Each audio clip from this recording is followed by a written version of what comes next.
Show. We're here with the cast of VEEP, celebrating 7 fantastic years on HBO. As I said before, I'm a huge fan. I'm such a fan that I wrote words to your theme song. Oh. And I will do my best right now. Jim, please.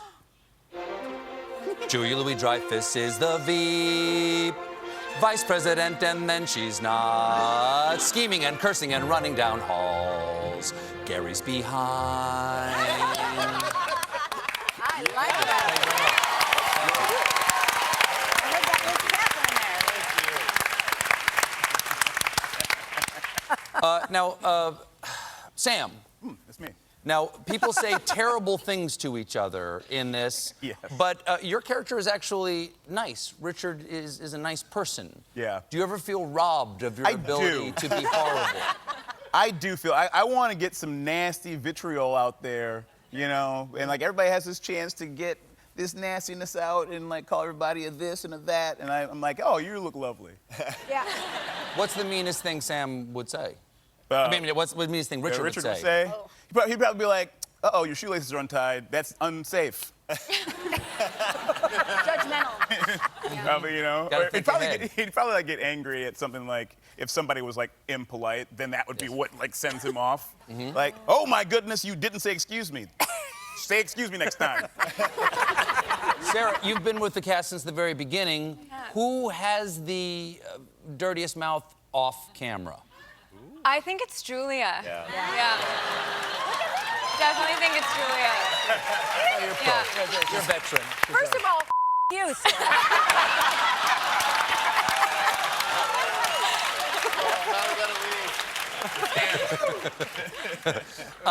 Your character, Catherine, falls in love with Clea's character, with Agent Palmiotti. You fall in love with your mother's doppelganger. From an actor's point of view, what's going on there? What do you think?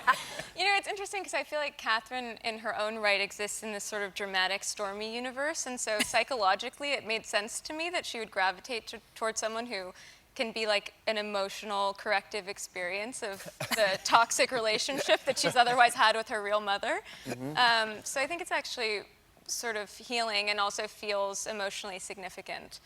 So it makes sense. Well, we have some questions from social media. Uh-oh. Are you on the social medias, Julia? And what is social media exactly? I don't know. I think this is from Twitter. It's from the internet. It's from the internet, exactly. I already asked the first one, which was by Nikki AV, who has the dirtiest mouth in real life. Thank you very much. Guilty. All right, this is from Helen J. Shears. Do I have this, Jim? Helen J. Shears. How has working on the show changed how you think about politics?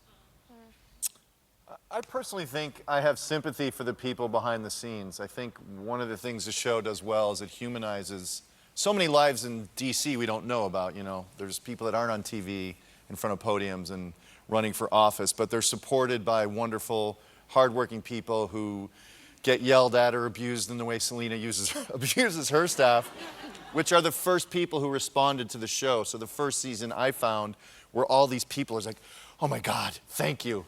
My boss is a monster.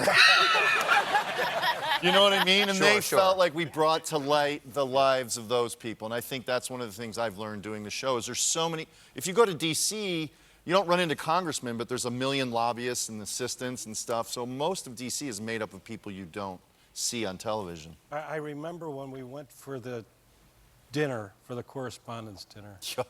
And Tim took us to this bar where there was a bunch of people who worked for some senator or something. And it really cemented my disdain for politics. Here we go into this place, and these guys are coming up and going, well, so-and-so, you didn't text him back, so he's not going to text you back, and he might not even be here tonight.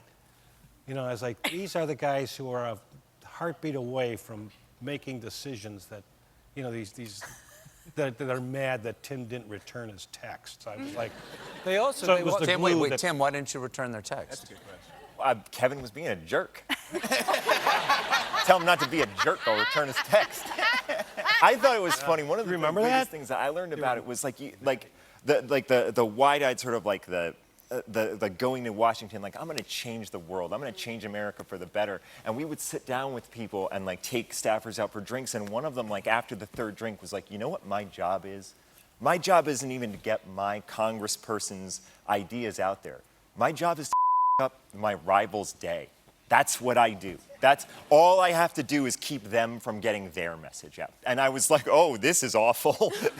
it was just the depths of despair from drink 1 to drink 3, and they really then told us, yeah, Real deal. Yeah. the real deal. Yeah. Now, this is one, I like this question. This is from Love is Low 6. Oh, that's my sister.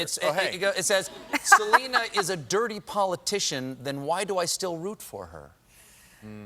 Because I'm so likable. Well, kind of. I said this. No. You're gonna get it. That's a bummer. I said this at your Mark Twain prize. I said this. I said that the thing is about you're such an awful character, and yet I still see the humanity in it. I sort of feel sorry for Selena, which is not my normal reaction to politicians. Well, I try really hard to frankly, to come at playing this part authentically. So in other words, yes, she's a horrendous person, and we can judge her on the outside. But if you're playing her, you got to play her from the inside, and there's a reason for her feeling so profoundly frustrated and furious all the time. And it doesn't mean we have to vote for her necessarily, but you've got to bring a kind of humanity to this. Otherwise, it sort of can be a cartoon. Who here would vote for Selena Meyer? Look at that. Now that's Look at the alternative. That's a good reaction. Look at the alternative. I was afraid that maybe everybody would applaud. I'm really glad In they which did. case, just turn the keys over to the Canadians. Correct. Okay, what the hell happened to Gary's fiancée? Cheese Dana. Oh, yeah, Cheese Dana. There's a lot of secrets we don't really know. Like, Selena's had Gary do a lot of stuff that's kind of dark that we just don't know about. Right. So I imagine something dark might have happened to her. Okay, well, Selena did not care for her. No, she did not care for her, hence something dark might have happened to her. Well, Kent's girlfriend's dead, right? Well, the police have no leads. Yeah. Okay, without giving away the end of the show, can you each of you tell me the last words you said in character? I think it was Call Me Ben. Call me Ben. Clea? But if it gives something away, Right, we won't say it. Yeah. don't say anything. Say it anyway. Okay. Just say it anyway. I think I can't remember. Okay. Oh, I know what it was. Oh, I remember. Typical. Oh, yes. Typical? Typical. Typical. I think I said, I can't believe Marjorie's president. Okay,